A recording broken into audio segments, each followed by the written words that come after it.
sheekadani waxay ka timid aragtida gabar 16 jir ah. waxay ku bilaabatay sida tan: waxaa jira wiil agteyda deganaa oo aad iigu waalnaa ama iga helay. magaciisu waa Joy. markasta oo aan baxo wuxuu iga daawan jiray daaqadiisa ama wuxuu igu sugi jiray albaabka gurigooda hortiis. wuxuu ahaa wiil 17 jir ah oo aan aad ula yaabay. waxay u muuqatay sidii inuusan lahayn saaxiibo maadaama uu had iyo jeer gurigoodu joogo. waxaan sii waday isku dayaygii ahaa inaan u caddeeyo inaanan jeclayn, balse isagu ma uusan fahmin midaas. maalin maalmaha ka mid ah ayaan si toos ah ugu sheegay inaan jeclayn oo ay tahay inuu iska kay iloobo. marka ayuu bilaabay inuu wejiga ka duudo sidii ilmo yar oo waalidkood u diiday inay siiyaan alaabtii ay ku ciyaari lahaayeen.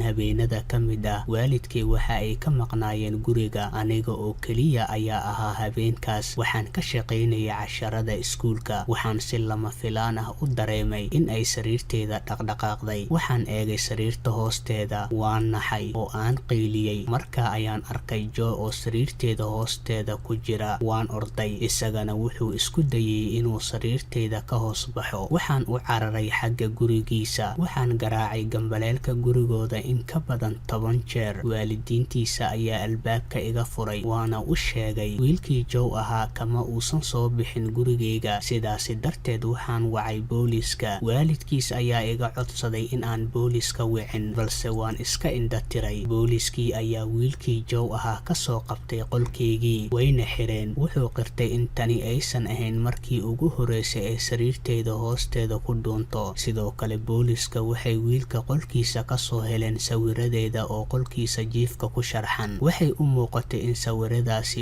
iga qaaday aniga oo hurda qolkeyga, taasi oo la micno ah in habeen walba oo sariirteeda hoosteeda seexan jiray.